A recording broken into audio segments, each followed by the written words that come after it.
Unahin na natin kumustahin ang sitwasyon sa Cagayan.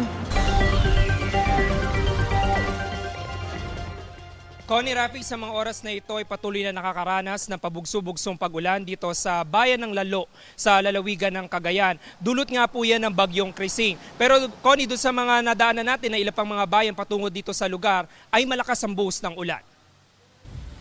Umaga pa lang ay pabugso-bugso na ang pag-ulan sa Tuguegarao City. Sa bayan ng Igig, halos mag-zero visibility sa Maharlika Highway, kaya nagmenor ang mga sasakyan. May ilang bahagi ng kalsada na gutter deep ang pagbaha. Malakas din ang buhos ng ulan sa bayan ng Amulong.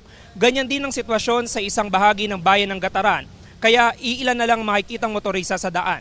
Ang Provincial Disaster Risk Reduction and Management Office kahapon pa nagtaas ng red alert status. Mahigpit na binabantayan ng 15 coastal municipalities. Pinag-iingat ang mga residente sa banta ng storm surge o daluyong. Ipinagbabawal din ang paglalayag, pangingisda at paglangoy sa buong lalawigan. Handang-handa na rin sa 7 quick response stations ang mga search and rescue equipment. Dahil naman, Connie, dito sa patuloy na nararanasan na pag-ulan dito sa lalawigan ng Cagayan, mahigpit na minomonitor ng mga otoridad yung antas ng tubig sa Cagayan River at iba pang tributaries nito, gaya ng Pinakanawan River at Chico River. Yan muna yung latest mula dito sa Cagayan. Balik sa iyo, Connie. Maraming salamat, James Agustin.